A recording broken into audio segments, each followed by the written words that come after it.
தேவநாமம் மகிமைப்படும்படியாக மீண்டுமாக கர்த்தர் நமக்கு கிருபை செய்திருக்கிறார். கர்த்தருடைய நாம மகிமைக்காக இப்பொழுது நாம் அப்போஸ்தலருடைய நடபடிகள் 2ஆம் அதிகாரம் 36 முதல் 38 தொடர்ந்து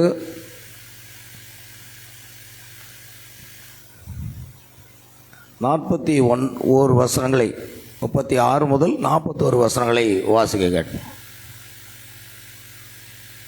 ஆகையினால் நீங்கள் சிலுவையில் அறைந்த இந்த இயேசுவையே தேவன் ஆண்டவரும் கிறிஸ்துவும் ஆக்கினார் என்று இஸ்ரவேல் குடும்பத்தார் யாவரும் நிச்சயமாய் அறியக்கடவர்கள் என்றார். இதை அவர்கள் கேட்டபொழுது இருதயத்திலே குத்தப்பட்டவர்களாகி பேதுருவையும் மற்ற அப்போஸ்தலரையும் பார்த்து, சகோதரரே, நாங்கள் என்ன செய்ய வேண்டும் என்றார்கள். பேதுரு அவர்களை நோக்கி, நீங்கள் மனம் திரும்பி ஒவ்வொருவரும் பாவ மன்னிப்புக்கென்று இயேசு கிறிஸ்துவின் நாமத்தினாலே ஞானஸ்தானம் பெற்றுக்கொள்ளுங்கள். அப்பொழுது பரிசுத்த ஆவியின் வரத்தை பெறுவீர்கள். வாக்குத்தத்தமானது உங்களுக்கும் உங்கள் பிள்ளைகளுக்கும் நம்முடைய தேவனாகிய கர்த்தர் வரவழைக்கும் தூரத்தில் உள்ள யாவருக்கும் உண்டாயிருக்கிறது என்று சொல்லி இன்னும் அநேக வார்த்தைகளாலும் சாட்சி கூறி, மாறுபாடுள்ள இந்த சந்ததியை விட்டு விலகி உங்களை ரட்சித்துக் கொள்ளுங்கள் என்றும் புத்தி சொன்னான். அவனுடைய வார்த்தையை சந்தோஷமாய் ஏற்றுக்கொண்டவர்கள் ஞானஸ்தானம் பெற்றார்கள். அன்றைய தினம் ஏறக்குறைய 3000 பேர் சேர்த்து கொள்ளப்பட்டார்கள். அல்லேலூயா. வாசிக்கப்பட்ட வேத வசனங்களை கர்த்தர் தாமே ஆசீர்வதிப்பாராக. ஜெபிக்கலாம். அன்பின் பரலோக பிதாவே, எங்கள் ஆண்டவர் இரட்சகருமாக இயேசு கிறிஸ்துவை நன்றியோடு துதிக்கிறோம். கர்த்தாவே, இந்த வாரத்தின் புதன்கிழமை அன்று வேத வகுப்பு பாடம் பைபிள் ஸ்டடிக்காக உங்களுடைய பாதத்தில் வந்திருக்கிறோம். நான் உனக்கு போதித்து நீ நடக்க வேண்டிய வழிகளை உனக்கு காட்டுவேன், உண்மையில் என் கண்ணை வைத்து ஆலோசனை சொல்வேன் என்று சொன்னி பரிசுத்த ஆவியானவர் இப்பொழுதும் வாசிக்கப்பட்ட வேத வசனங்களை கர்த்தர் ஆசீர்வதித்து உம்முடைய மகத்துவமுள்ள வார்த்தைகளை கர்த்தர் வெளிப்படுத்தி தர வேண்டுமாய் ஜெபிக்கிறோம். பேசுகிற அடியானை மறைத்து பரிசுத்த ஆவியானவர் அடியனுடைய நாவலை பிடித்து கொண்டு நீர் பேசும்படியாக ஜெபிக்கிறோம். ஆண்டவரே, இந்த செய்தியை கேட்கப் போகிற ஒவ்வொரு தேவனுடைய பிள்ளைகளும் ஆசீர்வதிக்கப்படுபவர்களாக சகல துதிகன மகிமை யாவற்றும் உமக்கு செலுத்துகிறோம். கர்த்தராகிய இயேசு கிறிஸ்துவின் நாமத்தில் கேட்கிறோம் பிதாவே, ஆமென். உட்காருவோம். பெந்தெகோஸ்தே என்னும் நாளிலே எல்லாரும் ஒருமனப்பட்டு ஒரு இடத்தில் கூடி வந்தார்கள். கடந்த வாரம் ஒரே ஞானஸ்நானம் என்ற தலைப்பில் பிரசங்கித்தோம். இன்று மறுபடியுமாக நாம் தொடர்ந்து அந்த ஞானஸ்நானத்தை நாம் தியானிக்க போகிறோம். அல்லேலூயா. ஆதி அப்போஸ்தலர்கள் சுமார் 120 பேர் மேல் வீட்டறையிலே கூடி வந்திருந்தார்கள். அவர்கள் அவ்வளமாக கூடி வந்திருந்த பொழுது திடீரென்று பலத்த காற்று அடிக்கிற முழக்கம் போல சடிதில் ஒரு முழக்கம் உண்டாயிற்று.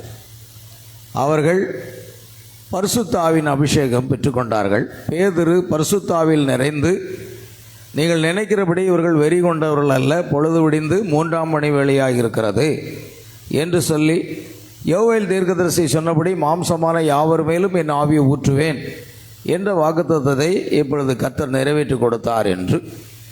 ஆகையினால் நீங்கள் சிலுவையில் அறிந்த இந்த இயேசுவையே, கர்த்தருக்கு மகிமை உண்டாகட்டும். பாருங்கள், இந்த இயேசுவையே தேவன் ஆண்டவரும் கிறிஸ்துவுமாக்கினார் என்று இஸ்ரவேல் கொடுத்தார் யாவரும் நிச்சயமாக அறியக்கடவர்கள் என்றார்.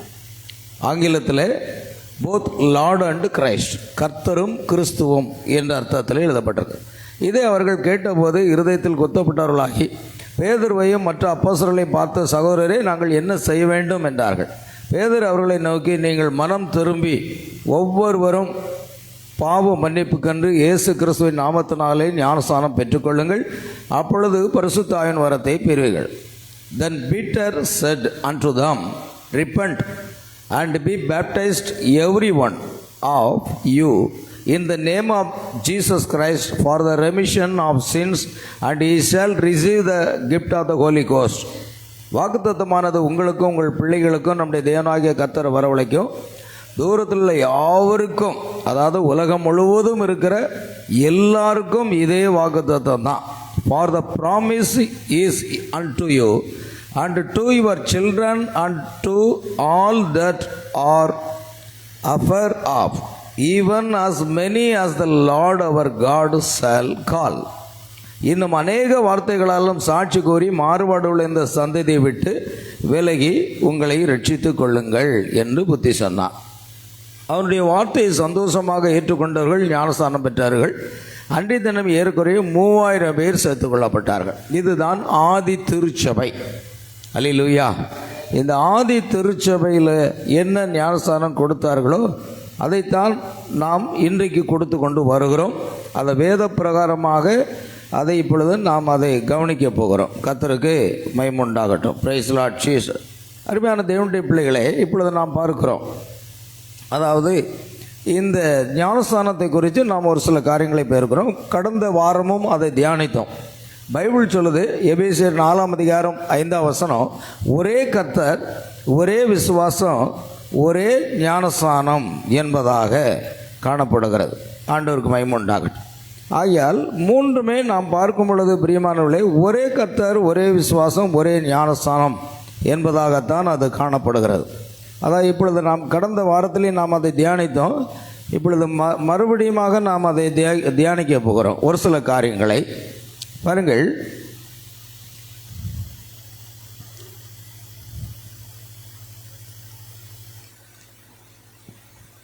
ஒரே ஞானஸ்நானம் என்று எபேசியர் 4:5ஆம் வசனம் சொல்லுகிறது. ஆகையால் தேவனால் ஒழுங்குபடுத்தப்பட்ட ஒரு ஞானஸ்நானம். பவுல் அப்போஸ்தலன் ஒரு அப்போஸ்தலன் மாத்திரமல்ல, ஒரு தீர்க்கதரிசியாகவும் இருக்கிறார். ஆகையால் இங்கு அப்போஸ்தலனாக பவுல் சபைக்கு ஒற்றுமையின் அடித்தளமாக ஒரே ஞானஸ்நானம் இருக்க வேண்டும் என்று தெளிவாக அறிவிக்கின்றார். பிற்காலத்திலே பல ஞானஸ்நானங்கள் வந்தது. ஆனால் ஞானஸ்நானம் என்பது மனம் திரும்பி பாவரிக்கை செய்து இயேசு கிறிஸ்துவின் நாமத்தில் நீரில் மூழ்கப்பட்டு ஞானஸ்நானம் பெற வேண்டும். இதுதான் பழைய ஏற்பாட்டில், அதை பழைய முதல் சபையின் காலத்தில் சொல்லப்பட்டது. பழைய மனிதன் மரிக்கின்றான், புதிய மனிதன் எழுப்பப்படுகிறான். நாம் அவரோடு சேர்ந்து ஞானஸ்நானத்தாலே மரணத்தினாலே நாம் அடக்கம் செய்யப்பட்டோம் என்று ரோமர் 6:4 என்ற வசனத்திலே பார்க்கிறோம். ஆகையால் ஒரே ஞானஸ்நானம் என்பதன் அர்த்தம் இயேசு கிறிஸ்துவின் நாமத்தினாலே என்றுதான் ஆதி சபையிலே ஞானஸ்தானம் கொடுக்கப்பட்டது. அவர்கள் சுமார் 3000 பேர் அந்த ஞானஸ்தானம் பெற்றுக்கொண்டார்கள். ரட்சிக்கப்படுகிறவர்களை கர்த்தர் அனுதினமும் சபையில் சேர்த்து கொண்டு வந்தார் என்று அப்போஸ்தலர் 2:47 வசனம் சொல்கிறது. அதுதான் உண்மையான ஆதி திருச்சபையாகும். ஆகையால் அவர்களை பிதா குமாரன் பரிசுத்தாவின் நாமத்தில் ஞானஸ்தானம் பண்ணுங்கள் என்று சொன்ன பொழுது அப்போஸ்தலர் இந்த வசனத்தை ஒரே நாமமாகிய இயேசு கிறிஸ்துவின் நாமத்தில் தான் நடைமுறைப்படுத்தி ஞானஸ்தானம் கொடுத்தார்கள்.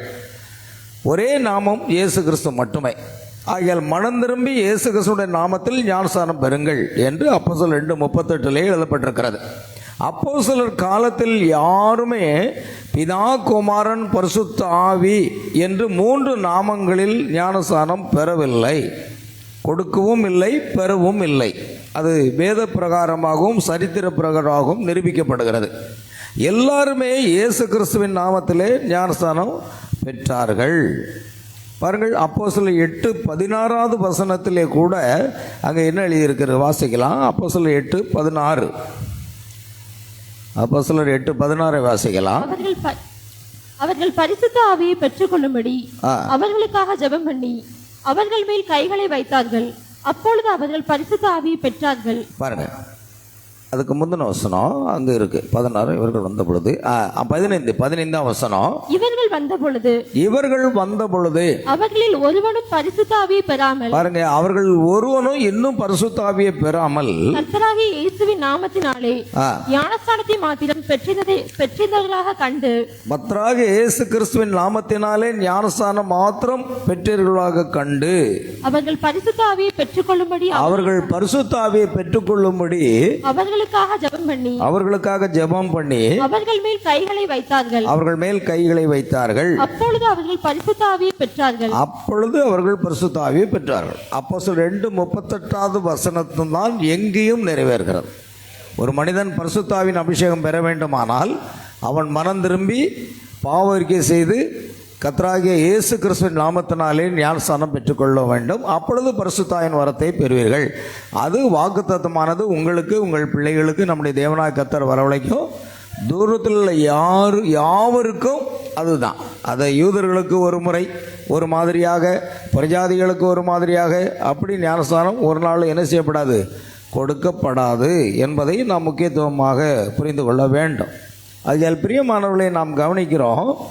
இந்த ஞானஸ்தானத்தை குறித்து நம்ம பார்த்தோம். யூதர்கள் இயேசு கிறிஸ்துனுடைய நாமத்தில் ஞானஸ்தானம் பெற்றுக்கொண்டார்கள். சமாரியர்கள் இயேசு கிறிஸ்துனுடைய நாமத்தில் ஞானஸ்தானம் பெற்றுக்கொண்டார்கள். அடுத்து பாருங்கள், இப்பொழுது இது சமாரியர். 14ஆம் வசனத்தில் சமாரியர் தேவ வசனத்தை ஏற்றுக்கொண்டார்கள். அடுத்து புறஜாதிகள் என்றால் அது அப்போஸ்தலர் 10ஆம் அதிகாரம் 48வது வசனத்தை நாம் வாசிக்கும் பொழுது, கர்த்தருடைய நாமத்தினாலே அவர்களுக்கு ஞானஸ்நானம் கொடுக்கும்படி கட்டளையிட்டான். அப்பொழுது சில நாள் அங்கே தங்கும்படி அவனை வேண்டிக் கொண்டார்கள். பாருங்க, அதுக்கு முந்தின வசனம் இருக்கிறது. அப்பொழுது பேதுரு, நம்மை போல பரிசுத்த ஆவியை பெற்ற இவர்களும் ஞானஸ்நானம் பெறாதபடிக்கு எவனாகிலும் தண்ணீரை விலக்கலாமா என்று சொல்லி, யூதர்களாகிய நம்மை போல பரிசுத்த ஆவியை பெற்ற இவர்களுள் எவனாகிலும் தண்ணீரை விலக்கலாமா? பாருங்க, யூதர்கள் பரிசுத்த ஆவியை பெற்றது போல பரிசுத்த ஆவியின் வரம் புறஜாதிகள் மேலும் புரளந்தப்பட்டது. 46வது வசனத்தை வாசித்து பாருங்க. 46. பேதுருவோடு வந்திருந்த விருத்த சேதனமுள்ள விசுவாசிகள் கேட்கும் போது பரிசுத்த ஆவியின் வரம் புறஜாதிகள் மேலும் பொழிந்தள்ளப்பட்டதை குறித்து பிரமித்தார்கள். பரிசுத்த ஆவியினுடைய வரம் புறஜாதிகள் மேலும், ஏன்னா மாம்சமான யாவர் மேலும், அது யூதர்கள் மேல், சமாரியர்கள் மேல், புறஜாதிகளாகிய நம் மீதும் பரிசுத்த ஆவியின் அபிஷேகம் ஊற்றப்படுகிறது. ஆகையால் யூதர்களும் இயேசு கிறிஸ்துவின் நாமத்தில் ஞானஸ்நானம் பெற்றுக்கொண்டார்கள். சமாரியர்களும் இயேசு கிறிஸ்துவின் நாமத்தில் ஞானஸ்நானம் பெற்றுக்கொண்டார்கள். இப்பொழுது நம்மை போல பரிசுத்த ஆவியை பெற்ற இவர்கள் எவனாகிலும் தண்ணீரை விலக்கலாமா என்று சொல்லி கர்த்தருடைய நாமத்திலே ஞானஸ்நானம் கொடுக்கும்படி கட்டளையிட்டார். பாருங்கள், இந்த தமிழ் பைபிளில் கர்த்தருடைய நாமத்தினாலே என்று எழுதப்பட்டிருக்கிறது.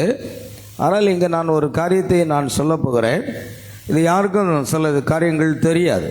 இப்போ நீங்கள் பார்த்தீங்கன்னா நியூ இன்டர்நேஷ்னல் வெர்ஷன், புதிய பதிப்பு, அதில் பார்த்தீங்கன்னா இந்த வசனம் இயேசு கிறிஸ்துவின் நாமத்தில் என்று எழுதப்பட்டிருக்கோம். இன்னும் சொல்லப்போனால் ஹிந்தி பைபிளில் இருந்து ஒரு காரியத்தை நான் போன வாரம் உங்களுக்கு காண்பிக்க முடியல. ஹிந்தி பைபிளில் நயா கரார், புதிய ஏற்பாடு, அதில் பார்த்தீங்கன்னா அவர் உஸ்னே ஆகயா தீக்கி உன்ஹே ஈசு மசீனே நாமே பப்திஸ்மா தியா ஜாயே, அழகாக எழுதியிருக்கு. அங்கே இந்த 10:48 வசனம் தான் இது. பாருங்க, பிரகட்டிகன் கி காம், அதாவது அப்போஸ்தலருடைய நடபடிகள்.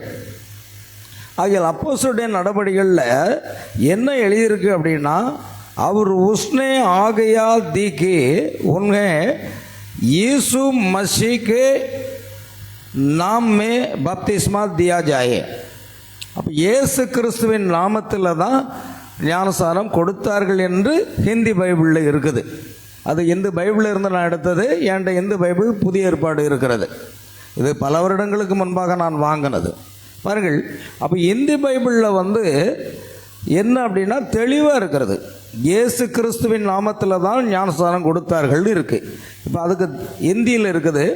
இங்கே தமிழில் பார்த்தீங்கன்னா அதுக்கு அர்த்தத்தை அதே அப்போஸ்தலர் 10:48 இயேசு கிறிஸ்துவின் நாமத்தினாலே அவர்களுக்கு ஞானஸ்நானம் கொடுக்க கட்டளையிட்டான் என்று எழுதியிருக்கிறது. அல்லேலூயா. ஆனால் இந்த KJV, அதாவது கிங் ஜேம்ஸ் வெர்சன், ஜேம்ஸ் அரசனின் மொழிபெயர்ப்பு என்பது, இவர்கள் இந்த ஸ்தாபனம் திரித்துவத்தை அதிகமாக விசுவாசிக்கிறவர்கள். ஆகையால் சில திரித்துவ போதனைகளை உள்ளே கொண்டு வருகிறார்கள். சொல்லப்போனால் 1 யோவான் 5:7 என்பது இந்த வேதாகமத்தில் நியூ இன்டர்நேஷனல் வெர்ஷனில் கிடையாது. அதாவது 16வது நூற்றாண்டு வரைக்கும் அந்த வசனமே கிடையாது. சுமார் 400 ஆண்டுகளாகத்தான் இந்த வசனம் சேர்க்கப்பட்டிருக்கிறது. 16 நூற்றாண்டு வரைக்கும் அல்லது 14 நூற்றாண்டு வரைக்கும் அது வசனத்தில் எந்த மூல மொழிபெயர்ப்பில் காணப்படலை. அதை நான் எடுத்து காண்பித்திருக்கிறேன் ஏற்கனவே. ஆகையால் மூல மொழிபெயர்ப்பில் அதில் என்ன இல்லை அப்படின்னா, திருத்துவத்தை கொள்கையை நிரூபிக்கக்கூடிய பரலோகத்தில் சாட்சியிடர்கள் மூவர் என்ற வார்த்தை கிடையவே கிடையாது. ஆங்கிலத்தில் அதை பிராக்கெட்டில் போட்டிருப்பாங்க, 2 பக்கமும் அடைப்பு குறிப்புகள் போட்டிருப்பாங்க. அது ஏன் அப்படிங்கிறது அவங்களுக்கு தான் தெரியும். ஏன்னா இந்த ஜேம்ஸ் அரசனின் மொழிபெயர்ப்பை அச்சிடக்கூடியவர்கள், அதை அதிகமாக உலகம் முழுவதும் பயன்படுத்தக்கூடியவர்கள் பார்த்திங்கன்னா திருத்துவ கொள்கையை விசுவாசிக்கக்கூடியவர்கள். அதனால் அநேக மொழிபெயர்ப்பு இருக்கிறது பைபிளில். ஸ்கோஃபீல்டு மொழிபெயர்ப்பு இருக்கிறது, அடுத்தது கிங் ஜேம்ஸு, NIV போன்ற பல மொழிபெயர்ப்புகள் இருக்கிறது. ஆனாலும் நடைமுறையில் எல்லார் கையிலையும் கிங் ஜேம்ஸ் வெர்ஷன் இருக்கிறதுனால, ஆனால் அதே நேரத்தில் இந்த இந்தி பைபிளில் பார்த்திங்கன்னா அந்த 1 யோவான் 5:7 வசனமும் கிடையாது, இதில் கிடையாது. ஆண்டவர் ஸ்தோத்திரம் உண்டாகட்டும். ஆகையால் இதெல்லாம் நம்ம ஆராய்ந்து பார்த்து கவனிப்போமானால் எப்படி வார்த்தைக்கு முரணாக இருக்க முடியும்? வார்த்தைக்கு என்ன செய்ய முடியாது? முரணாக இருக்க முடியாது. வார்த்தை ஒன்றாக இணைய வேண்டும்.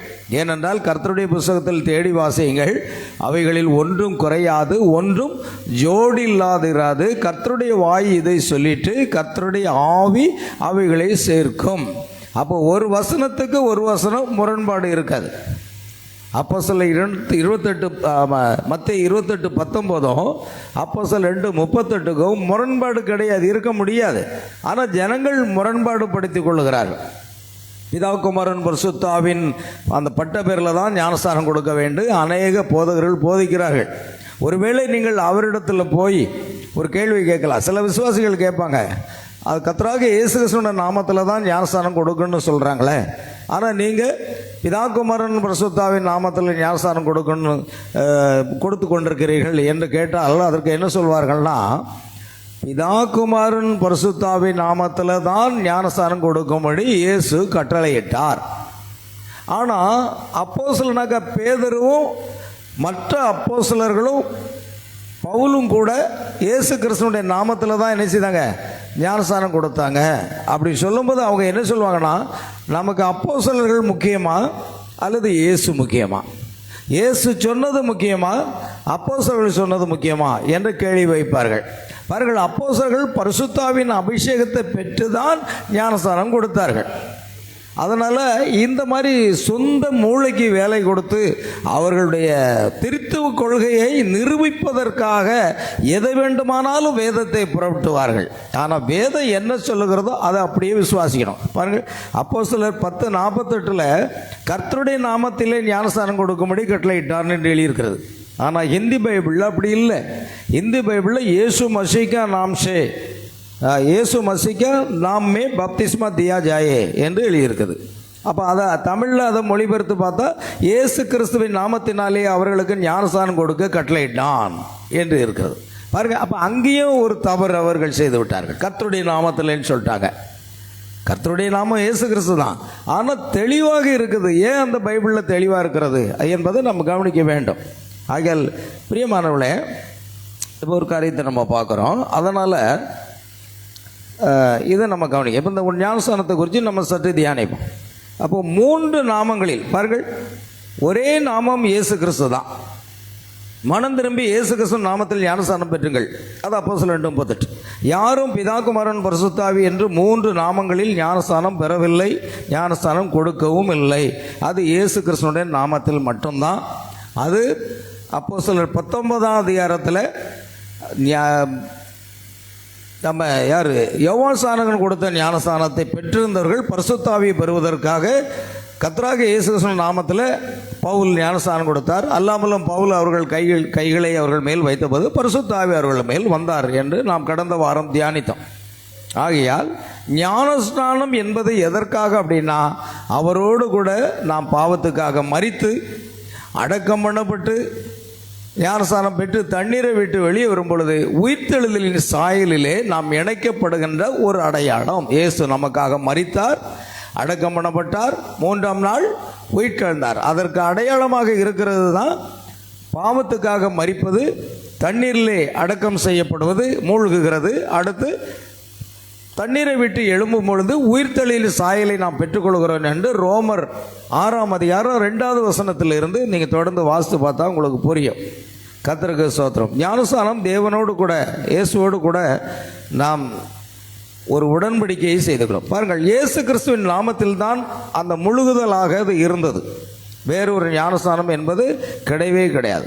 பரவாயில்ல, என்ன ஞானஸ்நானத்துக்கு பழைய மனிதன், மரணம், அடக்கம், புதிய வாழ்க்கை. அதனால்தான் ஒரே கர்த்தர், ஒரே விசுவாசம், ஒரே ஞானஸ்நானம். இது சபையின் ஒன்றிணைக்கக்கூடிய ஒருமைப்பாட்டையும் கிறிஸ்துவின் நாமத்தின் மகிமையும் வெளிப்படுத்துகிறது. அடுத்தது நம்ம பார்க்குறோம். இப்போ இந்த ஞானஸ்நானம்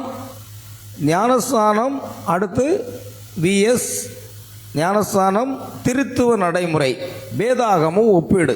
ஞானஸ்நானத்துக்கும் திருத்துவ அந்த நடைமுறைகளும் ஒப்பீடு குறித்து நம்ம பார்க்குறோம். கிறிஸ்தவ உலகில் காணப்படும் 2 முக்கிய ஞானஸ்நான நடைமுறைகள் இவை. ஒன்று அப்போஸ்தலர் நடைமுறை, மற்றொன்று பின்னாளில் உருவான திருத்துவ நடைமுறை. பாருங்க, உங்களுக்கு நல்லா தெளிவாக தெரியலாம் இல்லையா?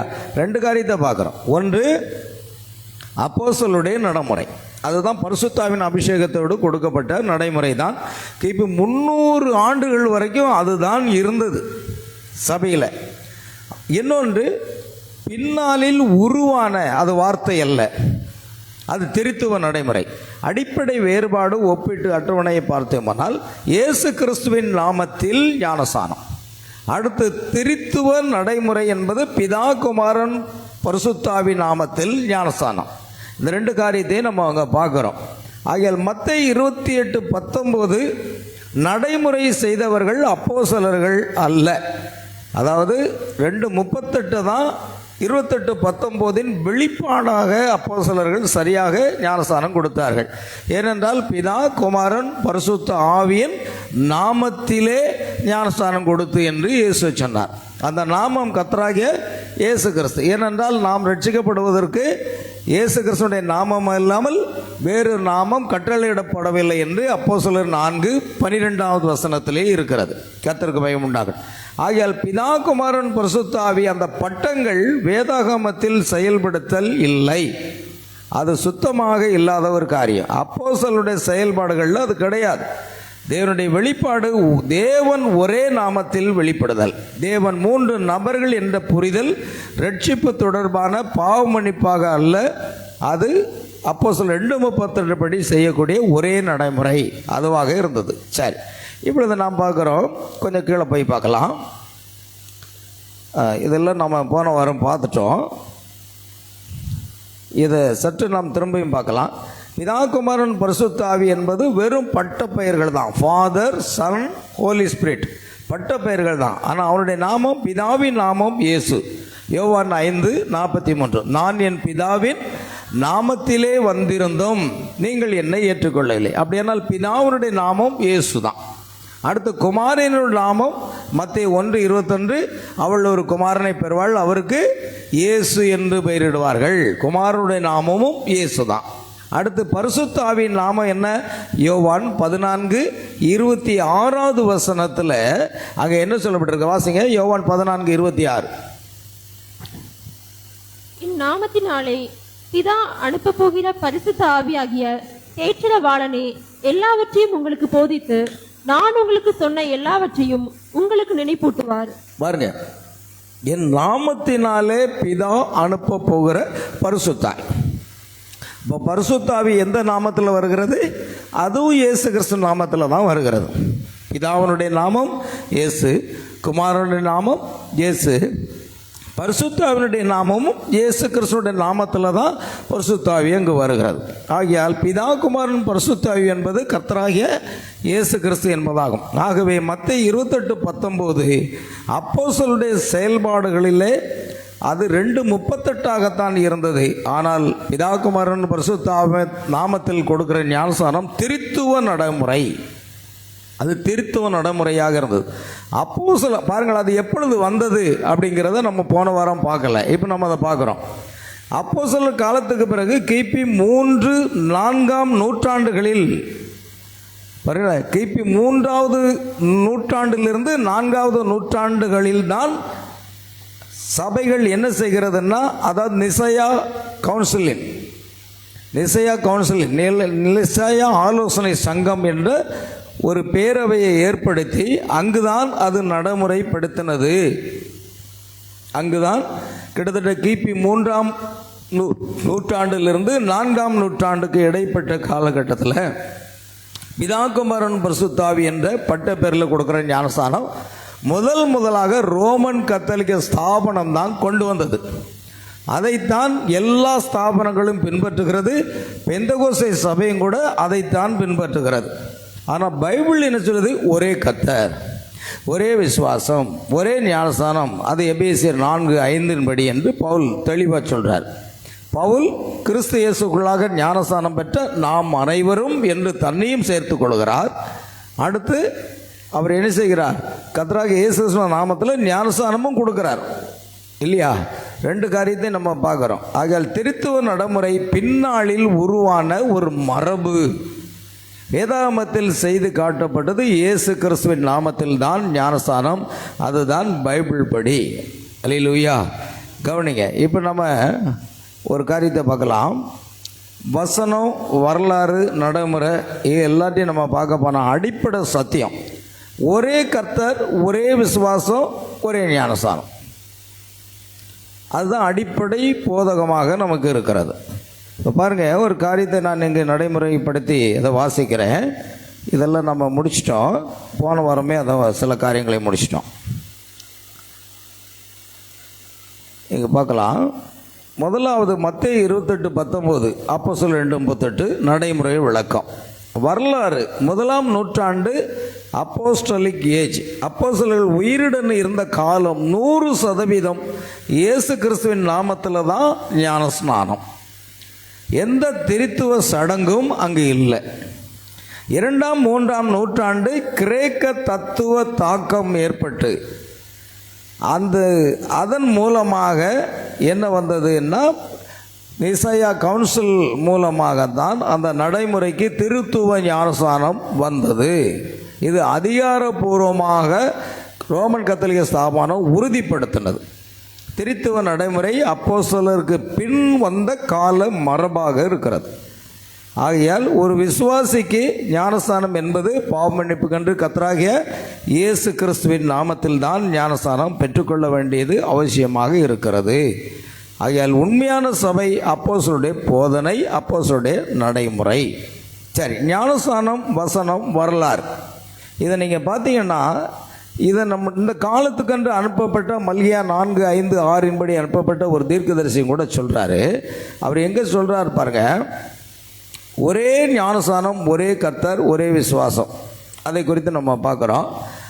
பாருங்கள், there is only one true Christian baptism in the Bible and that is in the name of the Lord Jesus Christ. பார்த்தீங்கன்னா, பைபிளில் ஒரே ஒரு ஞானஸ்தானம் தான் கொடுக்கப்பட்டிருக்கிறது, நடைமுறைப்படுத்தப்பட்ட. அது என்ன அப்படின்னா, that is in the name of the Lord Jesus Christ என்று தெளிவாக அவர் சொல்லுகிறார். அடுத்தது, பவுல் சொன்ன ஒரே ஞானஸ்தானம் என்பது ஒரே நாமம் என்பதைத்தான் குறிக்கிறது. கர்த்தருக்கு ஸ்தோத்திரம் உண்டாகட்டும். பாருங்க, ஆகையால் பைபிள் என்ன சொல்லுதுன்னா, every person in the New Testament was baptised in the name of Lord Jesus Christ. there is no scripture for any other way. பாருங்களா, எல்லாருமே, ஒவ்வொரு நபரும் புதிய ஏற்பாட்டில் விசுவாசிகள் கர்த்தராகிய இயேசு கிறிஸ்துவின் நாமத்தில் தான் என்ன செய்தாங்க?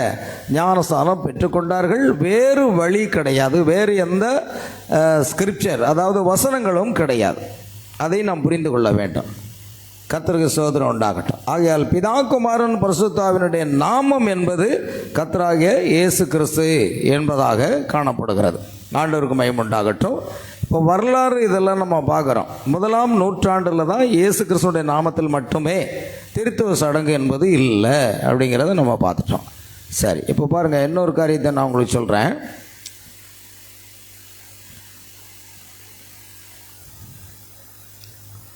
வசனம் என்பது இயேசு கிறிஸ்துவின் நாமத்தில் தான் ஞானஸ்தானம். ஆனால் வரலாறு திருத்துவ பின்னாளில் அது நடைமுறைப்படுத்தப்பட்டது ஸ்தாபனங்களால். நடைமுறை அப்போஸ்தலர் பாதைக்கு இப்பொழுது நாம் திரும்பணும். பழையபடி நாம் எங்கே திரும்பணும் அப்படின்னா, மல்கியா 4:5-6 வசனத்தில் தேவன் ஒரு தீர்க்கதரிசியை அனுப்புவதாக வாக்களித்து பிள்ளைகளுடைய இருதயத்தை பிதாக்களுடைய இருதயத்திற்கு திருப்புவதற்காக தேவன் அந்த தீர்க்கதரிசியை அனுப்பினார். ஆகையால் நாம் அவருடைய நாமத்தின் மேல் விசுவாசம் உள்ளவர்கள் எத்தனை பேர்களோ அத்தனை பேர்களும் தேவனுடைய பிள்ளைகளாகும்படிக்கு அதிகாரம் கொடுத்திருக்கிறார். அது அல்லேலூயா. அது யோவான் 1:12 அப்படி சொல்லுகிறது. ஆகையால் இன்றைக்கு நாம் மறுபடியும் அப்போஸ்தலருடைய உபதேசத்துக்கு நேராக திருப்பப்பட்டிருக்கிறோம். ஒவ்வொரு விசுவாசியும் அங்குதான் திருப்பப்படணும், ஸ்தாபனங்களுக்கு நேராக திருப்பப்படுவதல்ல. ஆகையால் உண்மையான பிரைட் சர்ச், அதாவது மணவாட்டி சபை, அப்போஸ்தலருடைய போதனையில் தான் நிலைத்திருக்க வேண்டும். வேறு ஒரு போதனை கிடையவே கிடையாது என்பதை நாம் புரிந்து கொள்ள வேண்டும். கர்த்தருக்கு மகிமை உண்டாகட்டும். கவனிங்க. ஆகையால் பவுல் சொன்ன ஒரே ஞானஸ்தானம் என்பது ஒரே நாமம் என்பதை குறிக்கிறது. ஆண்டவருக்கு மகிமை உண்டாகட்டும். பாருங்கள், இன்னொரு காரியத்தை நான் சொல்லுகிறேன். இப்போ என்ன திருத்துவ நடைமுறை என்பது இங்கே பாருங்கள், ஒரு கோர்ஸில் அங்கே பார்க்குறோம். The Catholic church started baptism in titles. கத்தோலிக்க ஸ்தாபனமானது அந்த பட்ட பெயர்களில் ஞானஸ்தானம் கொடுத்தார். The apostolic church baptised in the name of Lord Jesus Christ. இந்த ரெண்டு வித்தியாசம். ஸ்தாபனம் பிதா குமாரன் பரிசுத்த ஆவியின் பட்ட பெயர்களில் ஞானஸ்தானம் கொடுத்தது. ஆனால் உண்மையான அப்போஸ்தலர் சபையோ கர்த்தராகிய இயேசு கிறிஸ்துவின் நாமத்தினாலே ஞானஸ்தானம் கொடுத்தது. இதுக்கு என்ன முரண்பாடு? அதனால் என்ன ஆகும் அப்படின்னு நீங்கள் கேட்டிங்கன்னா, பாவம் மன்னிக்கப்படாது. ஏன்னா நாம் ரட்சிக்கப்படும்படிக்கு வானத்தின் கீழே மனுஷர்களுக்குள்ளே இயேசு கிறிஸ்துவின் நாமமே அல்லாமல் வேறு நாமம் கட்டளையிடப்படவில்லை. அப்போஸ்தலர் 4:12 வாசிக்கலாம்.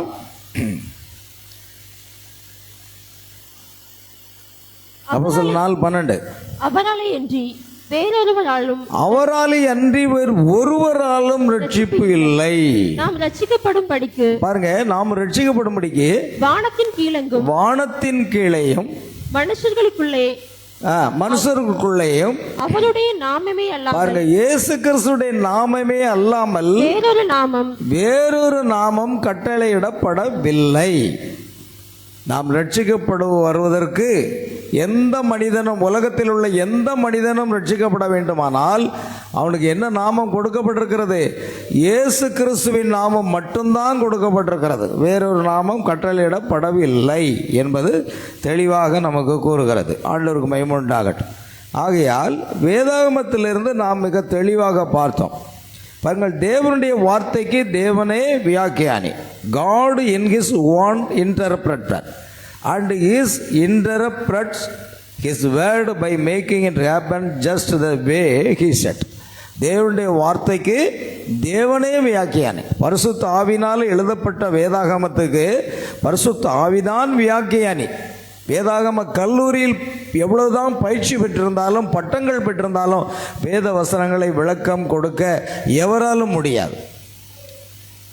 ஆமென். அதை நாம் கவனிக்க வேண்டும். ஆகையால் இயேசு கிறிஸ்துடைய நாமத்தில் தான் ஞானஸ்தானம் கொடுக்கப்பட்டது. திருத்துவம் வரலாறு என்ன சொல்லுது? திருத்துவம் கிபி 300 அல்லது 3வது நூற்றாண்டிலிருந்து 4வது நூற்றாண்டு அந்த சமயத்தில் தான் திருத்துவ ஞானஸ்தானமே வந்தது. இது வரலாறு, இது வரலாக அது காணப்படுகிறது. ஆனால் நடைமுறை அப்போஸ்தலருடைய பாதைக்கு இன்றைக்கு நாம் திரும்பணும். அது மிக முக்கியமான ஒரு காரியம். ஆகையால் இந்த 3 போதனைகளுடைய காரியத்தை நம்ம பார்க்குறோம். ஒரே கர்த்தர், ஒரே விசுவாசம், ஒரே ஞானஸ்தானங்கிறத மறக்கிறோம். ஒரே ஒரு ஞானஸ்தானம் மட்டும்தான் உண்டு. வேறு ஒரு ஞானஸ்தானம் பைபிளில் கிடையவே கிடையாது. அது நடைமுறையிலும் இல்லை. அது ஸ்தாபனங்கள் கொண்டு வந்த அந்த ஸ்தாபனம் உபதேசம். ஞானஸ்தானத்தை நம்ம பார்க்குறோம். ஒரே விசுவாசம், ஒரே சத்தியம், ஒரே ஞானஸ்தானம், ஒரே நடைமுறை. ஞானஸ்தானம் என்பது நாம் அடக்கம் பண்ணதற்கு அடையாளம். நீரில் மூழ்குதல் அதுதான் மரணம். அடக்கம் என்று அர்த்தம். நீரிலிருந்து எழுதல் நாம் புதிய வாழ்க்கை, அதாவது உயிர்த்தெழுதலின் சாயல். இதை பெற்றுக்கொள்வதற்காக ஞானஸ்நானத்தை தேவன் அங்கு வைத்திருந்தார். அல்லேலூயா, கர்த்தருக்கு மேடம். ஆக there is only one baptism taught in the Bible, and that baptism is the name of the Lord Jesus Christ. Bible என்ன சொல்லுதுன்னா ஒரே ஞானஸ்நானம் மட்டும்தான் உண்டு. அது என்னவா இருக்கிறது? அது that baptism is in the name of the Lord Jesus Christ. அல்லேலூயா, கர்த்தருக்கு மகிமை உண்டாகட்டும், தேவனுக்கு மகிமை உண்டாகட்டும். பிரியமானவர்களே, நாம் அதை கவனிக்கணும். ஆகையால் அந்த ஒரே ஞானஸ்தானத்தை நாம் கவனிக்க வேண்டியது அவசியமாக இருக்கிறது. தேவனுக்கு மகிமை உண்டாகட்டும். கவனிங்க,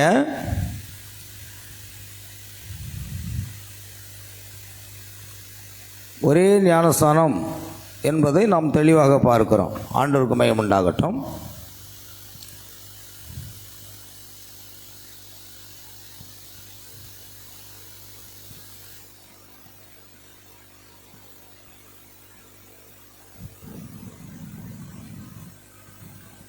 அல்லேலூயா. அப்படியே ஒரே ஞானஸ்நானம் என்பதை நாம் மிக கவனமாக இருக்க வேண்டியது அவசியமாக இருக்கிறது. கர்த்தருக்கு ஸ்தோத்திரம் உண்டாகட்டும். இப்போ நாம் கவனிக்க போகிறோம், சில காரியங்களை நாம் பார்க்குறோம். பாருங்க, இப்போ செய்தியில் நம்ம பார்க்கும்போது தீர்க்கதரிசனுடைய செய்தியில் சில காரியங்கள் நம்ம பார்க்குறோம். அந்த கடைசி காலத்தில் வேதாகம நடைமுறை எல்லாவற்றையும் நம்ம பார்த்தோம். வேதாகம நடைமுறை எல்லாம் பார்த்தோம். அப்போஸ்தலருடைய போதனைகள் வேறு என்பதை நாம் தெளிவாக பார்த்தோம். இப்போ பாருங்கள், ஒரு சில காரியங்களை நான் இங்கு சொல்ல ஆசைப்படுகிறேன். இப்போ பாருங்கள், ஞானஸ்நானம் என்பது baptism, a Bible study word book of kids. ஞானஸ்நானம் என்பது முழுக்கு தான் அப்படிங்கிறது எல்லாரும் ஒத்துக்கொள்ளக்கூடிய ஒரு விஷயம். பாருங்கள், சகோதரன் பிரணாம் அங்கே வந்து ஞானஸ்நானத்தை வலியுறுத்தி பேசுகிறத பார்க்குறோம். இப்போ ஆக்ட்ஸ் 2:38 அது என்ன? முதலாவது அது எதை கொண்டு வருகிறதுன்னா மரணம். 1 கொரிந்தியர் 15ஆம் அதிகாரத்தில் 1 முதல் 3 வரைக்கும் வாசிக்கும் பொழுது அது என்னவாக இருக்கு? முதலாவது ரிப்பன்ஸ், அது மரணத்தை குறிக்கிறது. ரிப்பன்ஸ், மனம் திரும்புதல் என்பது மரணத்தை குறிக்கிறது. இரண்டாவது பரியல், ஜீசஸ் வாஸ் பரீடு, இயேசு அடக்கம் பண்ணப்பட்டார். அதற்கு ஆதாரமாக இருக்கிறது தான் என்னவா இருக்கிறது? பரியல் என்ற வார்த்தையை நம்ம பயன்படுத்துகிறோம் இல்லையா? பரியல். ரெண்டாவது பரியல் என்பது என்னவா இருக்கு? அடக்கம், அது ஞானஸ்நானம். மூன்றாவது ரிசரக்ஷன், உயிர்த்தெழுதல். ஜீசஸ் ரோஸ் அகைன், இயேசு மறுபடியும் உயிர்த்தெழுந்தார். இயேசு உயிர்த்தெழுந்தார் 1 கொரிந்தியர் 15:4 சொல்லப்பட்டிருக்கிறது.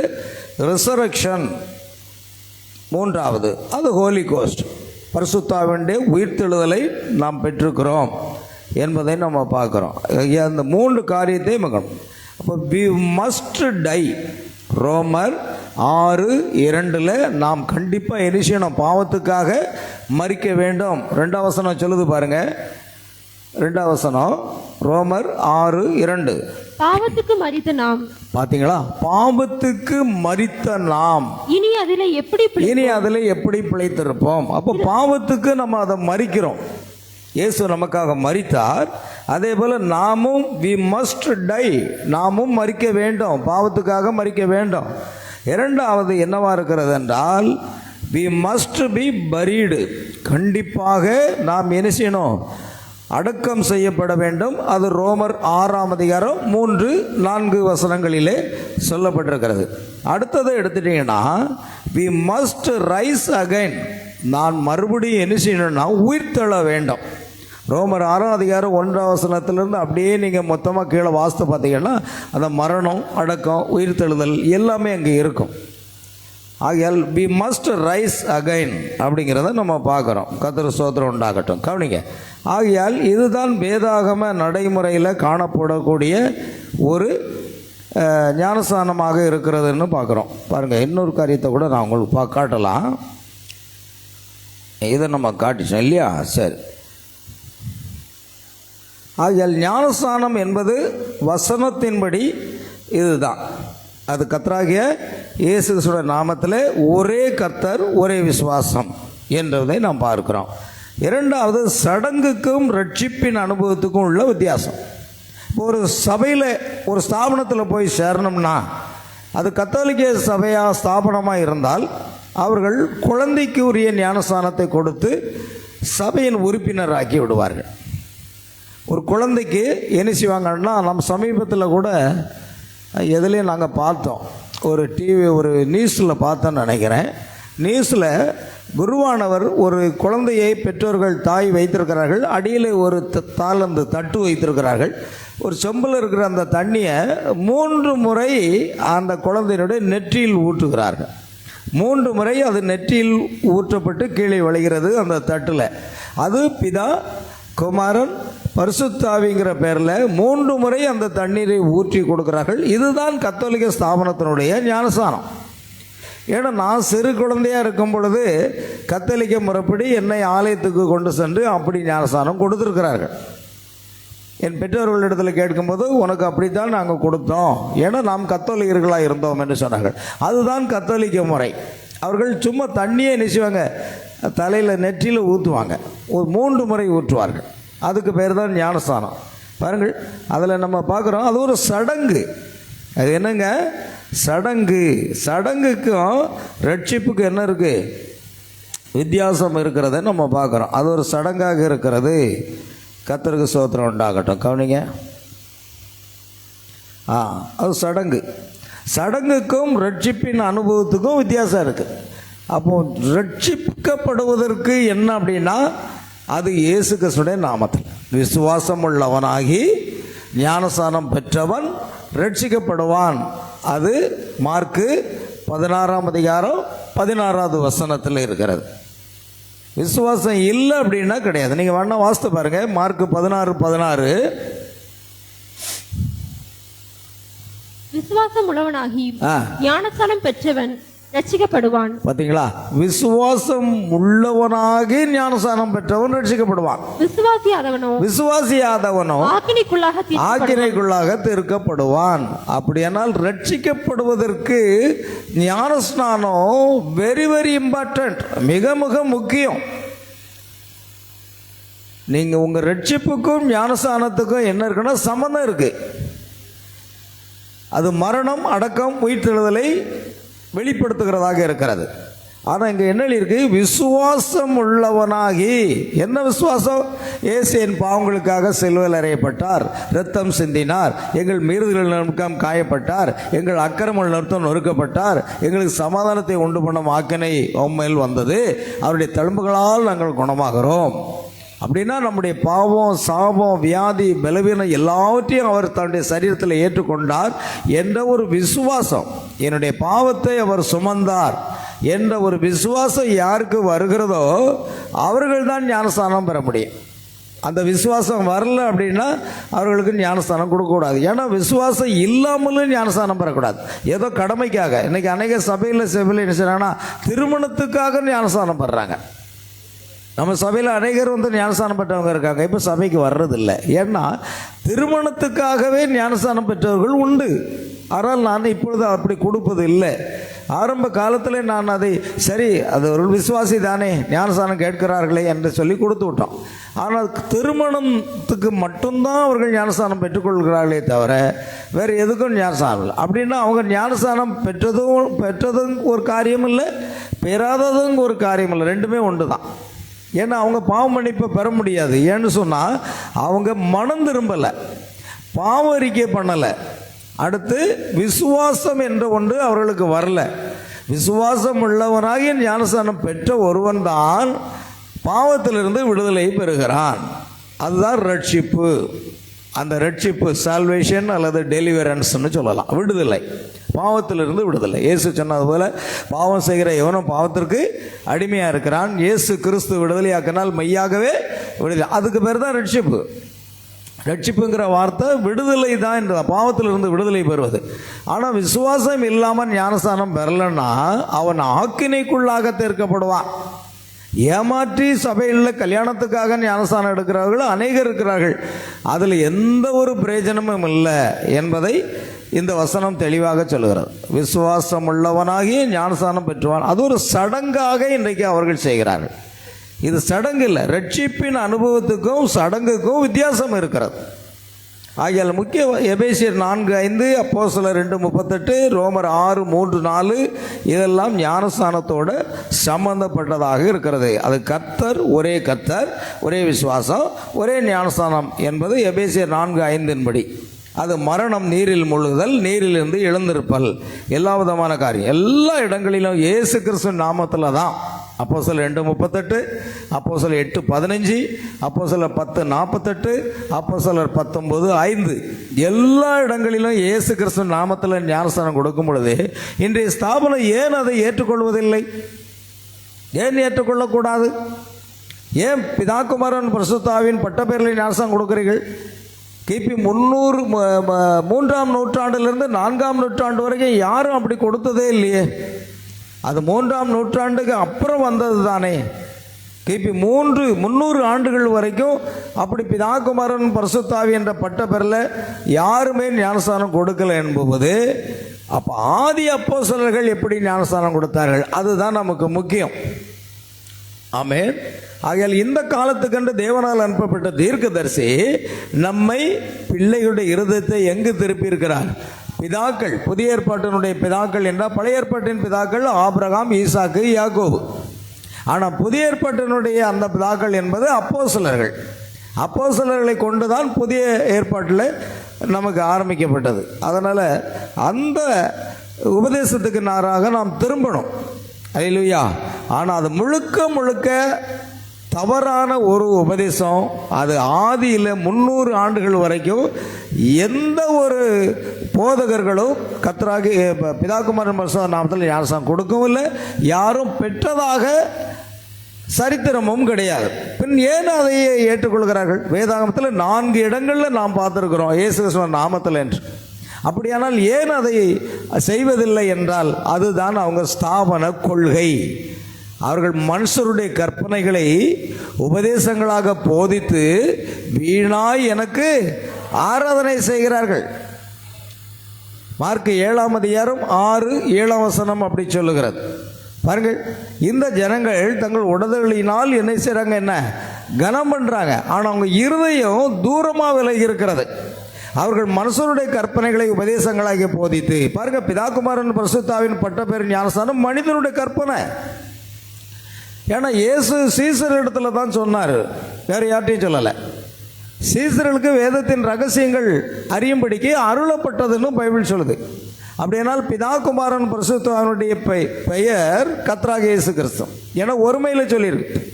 தமிழில் பிதா, குமாரன், பரிசுத்த ஆவியின் நாமத்திலே அல்லது பெயரிலே ஞானஸ்தானம் கொடுங்க. அந்த பெயரை கண்டுபிடிக்கணும். அல்லது in the name, baptizing them in the name of the Father and of the Son and of the Holy Ghost. பாருங்க, இந்த நேம் ஒரே ஒரு பெயர் தான் உண்டு. பிதாவுக்கும் குமாரனுக்கும் பரிசுத்தாவிய வெளிப்பட்ட தேவனுடைய பெயர் ஒரே பெயர். அவர் கர்த்தராகிய இயேசு கிறிஸ்து என்றுதான் பெயர். இந்த பெயரில் தான் பாவ மன்னிப்பு, இந்த பெயரில் தான் ரட்சிப்பு. இது எல்லாத்தையும் நம்ம பார்க்குறோம். ஆகையால் நாம் இப்பொழுது நாம் பெற்றிருக்கிற ஞானஸ்தானம் வசனத்தின்படி பெற்றிருக்கிறேனா என்ற கேள்வியை நாம் கேட்டுக்கொள்ள வேண்டும். அந்த ஒரே என்பதை கிறிஸ்தவ உலகம் ஏன் இழந்து போனது? ஆமென். வரலாற்றினுடைய அழைப்பை பாருங்க. அப்போஸ்தலர் நடைமுறையிலிருந்து சபை மரபுக்கு போய்விட்டது, கொள்கைக்கு போயிட்டு. எல்லா ஸ்தாபனங்களுக்கும் கொள்கைகள் இருக்கிறது, கோட்பாடுகள் இருக்கிறது. புராட்டஸ்டன்ட் சபையை எடுத்துக்கிட்டால் அவர்கள் தண்ணீரை தெளித்து ஞானஸ்தானத்தை கொடுப்பார்கள், அதுவும் பைபிளில் இல்லை. அப்புறம் பெந்தகோஸ்தேனர் நினைச்சாங்க பிதாகுமாரன் பரிசுத்தாவின் பட்டப்பெயரில் ஞானஸ்தானம் கொடுக்காங்க, அதுவும் பைபிளில் இல்லை. யாராலும் நிரூபிக்க முடியாது.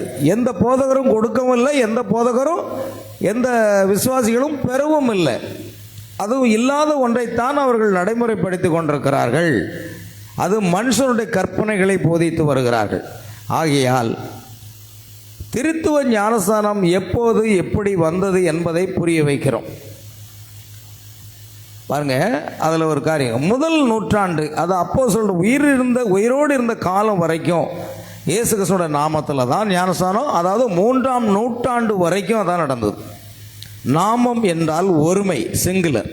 பிதா, குமாரன், பரிசுத்த ஆவி என்பது டைட்டில்ஸ், தலைப்பு மட்டும்தான். ஆகையால் இது கவுன்சில், நிசையா கவுன்சில் காலத்தில் தான் அரசியலும் மதமும் இணைந்து தான் இந்த மரபுகளை கொண்டு வந்தது. சத்தியம் என்பது அது பாழடிக்கப்பட்டு போய்விட்டது, நடைமுறையில் மாற்றம். அதைத்தான் இன்றைய பெந்தகோஸ்தே சபைகளும் பின்பற்றுகிறது, எல்லா ஸ்தாபனங்களும் பின்பற்றுகிறது. ஆனால் அப்படி ஒரு காரியம் பைபிளில் இல்லவே இல்லை. ஆமென். பாருங்க, அழகாக சொல்றாரு. Brother Branham said, the apostles never baptized in the titles. அப்போஸ்தலர்கள் ஒருபோதும் பட்ட பேரில் ஞானஸ்நானம் கொடுக்கல. they baptized in the name of the Lord Jesus Christ. பெயரில் தான் கொடுத்தாங்க. அதை நம்ம கவனிக்க வேண்டியது அவசியம். Trinity is not a Bible word. அடுத்தது கவனிக்கணும், திரித்துவம் என்பது பைபிள் வார்த்தை கிடையாது, தேவத்துவம் என்று இருக்கிறது பைபிளில். அது ரோமர் 1:20, தேவத்துவம் என்ற வார்த்தை ரோமர் 1:20 காணப்படுகிறது. ஆமென். அதே போன்று இன்னொன்று என்ன அப்படின்னா,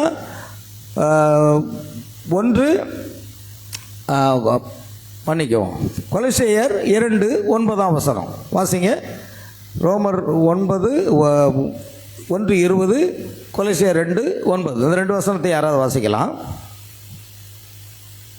ஏனென்றால் தேவத்துவத்தின் பரிபூர்ணம் எல்லாம், பார்த்தீங்களா, தேவத்துவத்தின் என்றால் காட் ஹெட். காட் ஹெட்னா தேவன் சிருஷ்டிகர், ரட்சகர், அவர் சுகமளிப்பவர். ஆமென். எல்லாமே அவருக்குள்ள அந்த தன்மை இருக்கு. பிதா, குமாரன், பரிசுத்த எல்லாமே அவருக்குள்ள இருக்கிற தன்மைகள். அதுக்கு தான் தேவத்துவம் என்று பெயர், திரித்துவம் அல்ல. பாருங்க, கொலோசியர் 2:9. ஏனென்றால் தேவத்துவத்தின் பரிபூர்ணம் எல்லாம் சரீர பிரகாரமாக அவருக்குள் வாசமாகிறது. தேவத்துவத்தினுடைய பரிபூர்ணம் எல்லாம் சரீர பிரகாரமாக கிறிஸ்துக்குள்ளதான் வாசமா இருந்தது. அதனால தான் கிறிஸ்து தேவன்.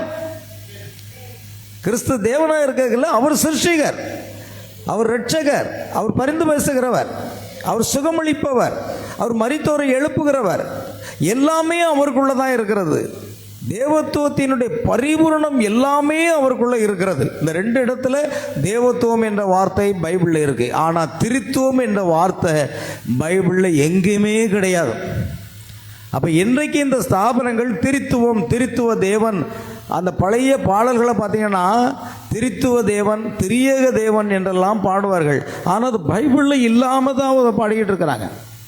திரித்துவம் என்ற வார்த்தை பைபிளில் இல்லை, திரியேகத்துவம் என்ற வார்த்தையும் பைபிளில் இல்லை. தேவத்துவம் என்ற வார்த்தை மட்டுமே பைபிளில் இருக்கிறது என்பதை நாம் கவனிக்க வேண்டும். ஆகையால் trinity is not a Bible word. திரித்துவம் என்பது பைபிள் வார்த்தை அல்ல. It came from church councils. பார்த்தீங்களா, அந்த நிசையா சங்கத்திலிருந்து, அதாவது நிசையா சர்ச், அதாவது கவுன்சில், சர்ச் கவுன்சில் இருந்தால் வந்தது. உலக ஆலோசனை சங்கம் ஒருங்கிணைக்கப்பட்டு அங்கிருந்து கொண்டு வரப்பட்டது தான் திரித்துவம். பாருங்க, ஆகையால் not from the apostles, apostle மூலமாக திரித்துவம் என்ற வார்த்தை வரவே இல்லை. கிபி 300 ஆண்டுகள் வரைக்கும் திரித்துவம் என்ற வார்த்தையோ பிதாகுமாரன் பரிசுத்தாவின் பட்டப்பெறல ஞானசானமோ வரலாறு பிரகாரமாகவும் பைபிள் பிரகாரமாகவும் இல்லவே இல்லை என்பதை நாம் புரிந்து கொள்ள வேண்டும். ஏனென்றால் அதுதான் முக்கியம். நமக்கு இப்போ வேதாகமும் முக்கியமா இல்லது சபை மரபு முக்கியமா? ஒவ்வொரு சபையிலையும் கத்தோலிக்க சபையில் சேரணுமா, குழந்தை ஞானஸ்தானம் கொடுத்து சேர்த்துடலாம். புராட்டஸ்டன்ட் சபையில் சேரணுமா, தெளிப்பு ஞானஸ்தானம் கொடுத்து சேர்ந்துடலாம். பெந்தகோஸ்தே சபையில் சேரணுமா, பிதாகுமாரன் பரிசுத்த நாமத்தில் பட்டப்பெறல் ஞானஸ்தானம் போயிட்டு அது சபையில் உறுப்பினராகுவதற்கு கொடுக்கப்படுகிறதை தவிர அது பாவ மன்னிப்புக்காக அல்ல, அது ரட்சிப்புக்காக அல்ல. பாவ மன்னிப்புக்கும் ரட்சிப்புக்கும் இயேசு கிறிஸ்துவோட நாமத்தை தவிர வேறொரு நாமம் கிடையவே கிடையாது. அப்படி வேறொரு ஞானஸ்தானம் எடுத்திருந்தால் நீங்கள் மீண்டும் கர்த்தராகிய இயேசு கிறிஸ்து நாமத்தில் ஞானஸ்தானம் பெற வேண்டும். அது அப்போஸ்தலர் 19ஆம் அதிகாரம் 1 முதல் 5 வசனத்தில் 6 வசனம் வரைக்கும் நம்ம வாசிக்கும் பொழுது தெளிவாக புரியும்.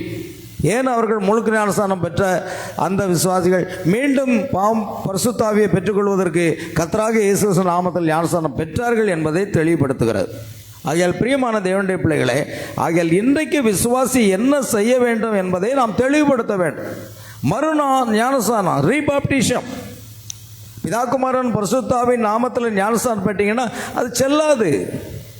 அது ரோமன் கத்தோலிக்க ஸ்தாபனம், அது நிசையா கவுன்சிலில் கொண்டு வரப்பட்ட உபதேசம், அதைத்தான் நீங்கள் பின்பற்றுறீங்க. ஆனால் நீங்கள் ரீபாப்டிஷம் மறுபடியும் என்ன செய்யணும்? ஞானஸ்தானம் வரணும். அப்போஸ்தலர் 19ஆம் அதிகாரத்தில் சொல்லப்பட்ட பிற்பாடு பிரகாரம் பாருங்கள். அப்போஸ்தலருடைய செயல்கள் 19ஆம் அதிகாரம் 3 முதல் 5 வசனங்களிலே அது காணப்படுகிறது. கர்த்தருக்கு மகிமை உண்டாகட்டும். அருமையானவர்களே, ஆகையால் உண்மையான ஒரு ஞானஸ்தானம் என்பது என்னன்னா, தேவனுடைய வார்த்தைக்கு கீழ்ப்படிவது தான். விசுவாசி என்றால், சீசன் என்றால், அவன் தேவனுடைய வார்த்தைக்கு கீழ்ப்படுகிறவன் தான் சீசனாக இருக்க முடியும். அவன் என்னவாக இருக்க முடியும் என்றால் விசுவாசியாக இருக்க முடியும், கிறிஸ்தவனாக இருக்க முடியும். கிறிஸ்து வார்த்தையாக இருக்கிறார். அதிலே வார்த்தை இருந்தது, வார்த்தை தேவனிடத்திலிருந்து, வார்த்தை, அந்த வார்த்தையை உடையவர்களாக நீங்கள் இருந்தால் நீங்கள் கிறிஸ்தவன் என்று அழைக்கப்படலாம். இயேசு சொன்னார் ரோமர் 8:9, கிறிஸ்துவின் ஆவி இல்லாதவன் அவருடைய அல்ல. கிறிஸ்துவின் ஆவியில் ரோமர் 1:8 என்று நினைக்கிறேன். 9:8 அல்லது 8:9 நினைக்கிறேன். யாராவது வாசிங்க. ரோமர் 8:9.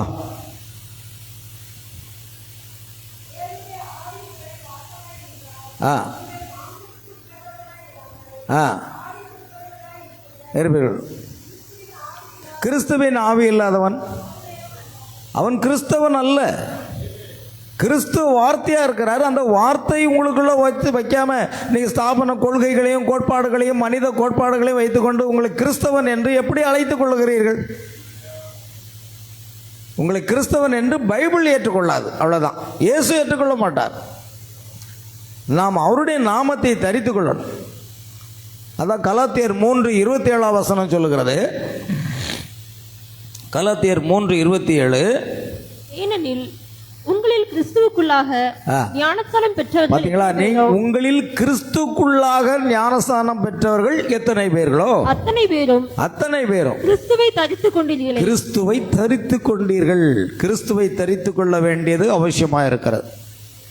ஆகையால் ஞானஸ்தானம் என்பது மிக முக்கியம். இன்னைக்கு ஞானஸ்தானம் என்பதை எல்லாரும் தள்ளி விடுறாங்க. அப்போஸ்தலர் 22:16 வசனத்தை வாசித்து பாருங்க. அப்போஸ்தலர் 22:16,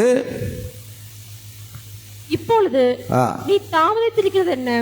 நீ எழுந்து கர்த்தருடைய நாமத்தை தொழுது கொண்டு ஞானஸ்தானம் பெற்று உன் பாவங்கள் போக கழுவப்படு என்றான். பின்பு நான், போதும், இப்பொழுது நீ தாமதிக்கிறது என்ன? கர்த்தருடைய நாமத்தை தொழுது கொண்டு ஞானஸ்தானம் பெற்று உன் பாவங்கள் போக கழுவப்படு. யாருக்கு சொல்லப்படுகிறது? பவுலுக்கு சொல்லப்படுகிறது. பவுலே, முதலாவது உன் ஞானஸ்தானம் பெற்று நீ கழுவப்பட வேண்டும், உன் பாவங்கள் போக. ஆகையால் தான் கிறிஸ்துக்குள்ளாக ஞானஸ்தானம் பெற்ற நாம் அனைவரும் என்று பவுல் எழுதுகிறார். ஆகையால் அவரும் அதே தான். ஆகையால் பிரியமானவர்களை, நான் பாருங்கள், ஞானஸ்தானம் என்பது ஒரு சடங்கு கிடையாது, சபை உறுப்பினர் ஆகும் வழியும் அல்ல. ரட்சிப்பு அனுபவத்தின் வெளிப்பாடு தான் ஞானஸ்தானம். ஒரே ஞானஸ்தானம் என்பது வேதாகமத்தில் காணப்படுகிறது. பாருங்கள், இந்த கடைசி காலத்தில் கர்த்தர் சித்தமானால் இனி வரக்கூடிய காலத்தில் நாம் அதை கவனிக்கலாம். இந்த ஞானஸ்தானத்தை குறித்து நம்ம ரெண்டு வீடியோ போட்டுட்டோம். இதில் இன்றைக்கு கடைசி காலத்தில் பார்த்திங்கன்னா அதை நம்ம ஏற்கனவே பார்த்துட்டோம் இல்லை. ஆகையால் கடைசி காலத்தில் இந்த காலை ஒரு சகோதரனை நான் சந்தித்தேன். அந்த சகோதரத்தில் கேட்டேன். ஏன்னா சில பேர் என்ன செய்கிறாங்கன்னா, ஒரு விசேஷ போதகர் என்ன பண்ணுறாங்கன்னா, புதிய நாமம் தேவன் சொல்கிறார், ஜெயங்கொள்கிறேன் எவனோ அவனுக்கு நான் என்ன செய்வேன், புதிய நாமத்தை தருவேன்னு சொன்னதுனால அந்த புதிய நாமம் என்ன அப்படிங்கிறத எல்லாரும் தேடி பார்த்துருங்க. ஆனால் பிரணாம்கிட்ட கேட்குறாங்க, தீர்க்கதரிசிகிட்ட கேட்கும்போது அந்த புதிய நாமம் என்னன்னு தெரியுமான்? அது எனக்கு இன்னும் வெளிப்படலை, அதை பற்றி எனக்கு தெரியாது. ஒரே வார்த்தையில் சொல்லியார், எனக்கு வெளிப்படலை, அதனால் எனக்கு தெரியாது. தன்னை பெரியவனாக காட்டிக்கொள்ள வேண்டும் அவர் நினைக்கல. எனக்கு வெளிப்படவில்லை, எனக்கு அது தெரியாது. ஒருவேளை நாம் அங்கு செல்லும்போது அந்த புதிய நாமம் நமக்கு கொடுக்கப்படலாம் அப்படின்னு. ஆனால் இந்த மேதாவிகள் என்ன பண்ணுறாங்க அப்படின்னா, புதிய நாமம் பிரென்காம் அப்படின்னு ஒரு குறிப்பு வந்துச்சு. புதிய நாமம் என்னதான்? பிரென்காம் என்பது தான் புதிய நாமம் சொன்னார். நான் ஒரு சகோதரனிடத்தில் ஃபோனில் பேசும்போது புதிய நாமம் என்றால் அது என்னன்னு கேட்டேன். அவர் சிரித்து கொண்டே, நம்ம சபையில் நான் தான் ஞானஸ்தானம் கொடுத்தேன் அவருக்கு. நான் தான் இரவு 8:30 மணிக்கு வாய்க்காலில் ஞானஸ்தானம் கொடுத்தேன். இரவு 8:30 மணி, குளிர், நல்ல குளிர், அந்த நேரத்தில் ஞானஸ்தானம் கொடுத்தேன். இப்போ சகோதரன் கேட்க, அது புதிய நாமம். சரி, என்ன தான் புதிய நாமம் சொல்லப்பான்னு சொன்னால் அது பிரென்காம். அதுதானே? என் சுய சரிதை புஸ்தகத்தை வாசித்திருக்கிறியா? அந்த புஸ்தகத்தில் நீங்கள் என்ன இருக்குது? என்னுடைய பேர் வில்லியம் பிரென்னாம் தான், ஆனால் பிரென்காம் என்பது என்னுடைய குடும்ப வம்சத்தில் உள்ள பெயர் அப்படின்னு சொல்கிறார். அது என் தாத்தா பாட்டி காலத்தில் இருந்தே இருக்குது. தாத்தா பாட்டி காலத்தில் இருந்தே பிரெனாமுங்கிற பெயர் வம்ச பெயராக இருக்கிறது. அதனால் அவர்கள் எனக்கு பிரென்காம் என்ற பெயரையும் சேர்த்து வைத்திருக்கிறார்கள். இப்போ பார்த்தீங்கன்னா எனக்கு பெயர் பார்த்தா ஸ்டீஃபன் ஜெபஸ்டியான். அது மட்டும் இல்லை, எங்கள் அப்பா பேர் ஆர்எம் செபஸ்டியான். ஆர்எம்னா ராயப்பன், என் தாத்தா பேர் ராயப்பன். எம் என்றால் மிக்கேல், செபஸ்டியான். அதனால் என் அப்பா ஷார்ட்டாக போடுவாங்க, ஆர்எம்எஸ் அப்படின்னு போடுவாங்க. ஆர்எம்எஸ் அப்படின்னா ராயப்பன் மிக்கேல் செபஸ்டியான். ஆனால் இப்பொழுது என்னுடைய பெயரில் ஆதார் கார்டில் முதற்கொண்டு என்ன இருக்குன்னா ஸ்டீபன் செபஸ்டியான்ங்கிற பெயர் வரும். ஏன்னா தகப்பனாருடைய பேர் அங்கே வருது. தகப்பனாரும் வம்ச பெயரில் தகப்பனாருடைய பெயரை வைக்கிறாங்க. அதே போல் தான் பிரெனாமுக்கு அந்த குடும்ப வம்ச பெயர் தான் பிரென்காம். அதை தான் வில்லியம் மரியன் பிரென்காம் என்று வைத்தார்கள். பிரென்காம் புதிய நாமம் என்றால் அது பல ஆண்டுகளுக்கு முன்பாக இருக்கிறதே, அது எப்படி புதிய நாமமாகும்? சமீபத்தில் திருச்சியில் இருந்து ஒரு போதகர், இப்போ புதுசாக ஒரு போதகம், அது வெளிப்படுத்தின விசேஷத்தில் ஆமேன் என்பவர் சொல்கிறதாவது அப்படின்னா, ஒரு நாள் அவர் சொல்கிறாராம், நான் புதிய நாம என்ன என்று ஜெபித்து கொண்டிருந்தேன். அப்படி ஜெபிக்கும் பொழுது கர்த்தர் சொன்னார், ஆமேன் என்பது என்னுடைய நாமம் என்று சொன்னாராம். அதிலிருந்து இப்பொழுது இயேசு கிறிஸ்துவோட நாமத்தை விட்டுட்டு ஆமேன் என்பது தான் புதிய நாமம் என்று அவர் பிரசங்கித்து கொண்டு வருவதாக நான் கேள்விப்பட்டேன். அல்லேலூயா. பாருங்க, எங்கெல்லாம் பிசாசு கிரியை செய்கிறதுன்னு பாருங்க. அதே போல இன்றைக்கு காலை ஒரு சகோதரனை நான் சந்தித்தேன். அப்போ நான் சொன்னேன், ஞானஸ்தானம், baptism is a very important to salvation. ரட்சிப்புக்கு ஞானஸ்தானம் என்பது மிக முக்கியம் வாய்ந்ததுன்னு தீர்க்கதரிசி சொல்கிறார். அப்போ நான் கேட்கும்போது பார்த்தீங்கன்னா, நாங்கள் இப்போ ஞானஸ்தானம் கொடுப்பதில்லை, நாங்கள் ராபோஜனம் கொடுப்பதில்லை, அடுத்து கால்களை கழுவதும் இல்லை அப்படின்னு அவர் சொன்னார். நான் சொன்னேன், ஏன் தீர்க்கதரிசி அப்படி சொல்லலையே? தீர்க்கதரிசி என்ன சொன்னார்? இது தேவனுடைய 3 நியமங்கள், 3 ஆர்டினன்சஸ். இந்த 3 நியமங்களையும் நாம் எடுத்துக்கொள்ளப்படும் வரைக்கும் அல்லது மரிக்கும் வரைக்கும் நான் கை கொள்ளுவேன், நாம் எல்லாருமே அதை கை கொள்ள வேண்டும் அப்படின்னு சொல்லியிருக்கிறாரே அப்படின்னு. அவருக்கு அதை பதில் சொல்ல முடியல. தீர்க்கதரிசி நான் மரிக்கும் வரைக்கும் அதை கை கொள்ளுவேன்னு சொல்கிறாரே அப்படின்னா பாருங்கள், நாம் சரீர பிரகாரமாக கையாளக்கூடிய 3 நியமங்கள், தண்ணீர் ஞானஸ்தானம், அப்பம்பக்குதல், கால்களை கழுவுதல்னு தெளிவாக சொல்கிறார். ஆனால் அந்த சகோதரன் நான் கேட்க, அது ஒரு காலத்தில் நிழலாக இருந்தது, இப்போ நிஜத்துக்கு நாங்கள் வந்துட்டோம், அதனால் இந்த 3மே நாங்கள் செய்கிறதில்ல, ஞானஸ்தானமும் கொடுக்கறதில்ல இதெல்லாம். ஆனால் பாருங்கள், ஞானஸ்தானம் எதுக்கு அடையாளமாக இருக்குன்னா, இயேசு கிறிஸ்துவோடு கூட மரித்து அடக்கம் பண்ணப்பட்டு உயிர்த்தெழுதலுக்கு அடையாளம். இந்த அடையாளத்தை எப்படி மாற்ற முடியும் அப்படின்னா அந்த ஆத்மா ரட்சிக்கப்படாது. நீங்கள் ஞானஸ்தானம் பெறலன்னா அந்த ஆத்மா என்ன செய்யாது? ரட்சிக்கப்படாது. ஏன்னா இயேசு கிறிஸ்துவின் மரணம், அடக்கம், உயிர்த்தெழுதலின் அடையாளமாக சாயலாக இருக்கிறது என்று ரோமர் 6 எழுதியிருக்கு. அதை யாரும் மாற்ற முடியும்? தீர்க்கதரிசி பிரணாமம் கூட மாற்றலை. அவர் கடைசி வரைக்கும் ஞானஸ்நானம் கொடுத்தார், கடைசி வரைக்கும் ராபோஜனத்தை ஆசரித்தார். அவருடைய கடைசி செய்தியே 1965 டிசம்பர் மாதம் 12 ராபோஜனம் என்ற செய்தி தான். 24 அவர் மரணம் அடைந்து விட்டார். ஆகையால் பிரியமானவர்களே, ஒரு தேவனுடைய தீர்க்கதரிசிக்கு மேலே நம்மை பெரிதாக்கி கொள்வது அது நியாய தீர்ப்புக்கு நம்மை கொண்டு போய்விடும். அப்போ இந்த காலையில் தான் நான் அதை பேசினேன், அதை கண்டுபிடிக்கிறதுக்கு தான் போகினேன். ஆமேன் என்று சொல்லுகிற புதிய நாமத்தை உடையவர் திருநெல்வேலியில் வந்து கூட்டம் நடத்துகிறதாக நான் கேள்விப்பட்டேன். அதே போன்று இப்பொழுது ஏன்னா இயேசு கிறிஸ்துவ நாமம் தேவையில்லையா, புதிய நாமமா. ஒருத்தர் புதிய நாமம் பிரன்காம்னு சொல்கிறாரு, ஒருத்தர் புதிய நாமம் ஆமேன்னு சொல்கிறாரு. இப்படிலாம் ஒரு காரியம் இருக்கிறது. ஆனால் பிரியமான தேவனுடைய பிள்ளைகளே, இது நிழலான காரியம் மட்டும் இல்லை, இது தேவனுடைய கட்டளை, இது தேவனுடைய ஆலோசனை, இது இயேசு கிறிஸ்துவோடு செய்யக்கூடிய உடன்படிக்கை. இதை நம்ம பின்பற்றலை அப்படின்னா நாம் ரட்சிப்பை இழந்துருவோம், அவ்வளோதான். ஞானஸ்தானம் பெறாத எந்த ஆத்மாவும் ரட்சிக்கப்படாது. ஏன்னா விசுவாசம் உள்ளவனாகி ஞானஸ்தானம் பெற்றவன் ரட்சிக்கப்படுவான். அப்போ ஞானஸ்தானமே நீங்கள் பெற மாட்டோம் அப்படின்னு சொன்னீங்கன்னா நீங்கள் ரட்சிக்கவே விட முடியாது. பைபிள் தெளிவாக இருக்குது. நான் கேட்ட கேள்விக்கு பதில் சொல்ல, தீர்க்கதரிசி பிரணாம் நான் மரிக்கும் வரைக்கும் இந்த 3 நியமங்களையும் கை கொள்வேன்னு சொன்னார். கடைசி வரைக்கும் அவர் கை கொண்டார், மரணம் வரைக்கும் கை கொண்டார். அப்படின்னா நாம் இந்த பூமியில் இருக்கும் வரைக்கும், மரிக்கும் வரைக்கும், அல்லது எடுத்துக்கொள்ளப்படும் வரைக்கும் இந்த 3 நியமங்களை என்ன செய்யணும்? கை கொள்ள வேண்டும். அப்படின்னா நீங்கள் அதை எப்படி தள்ளிட்டீங்க?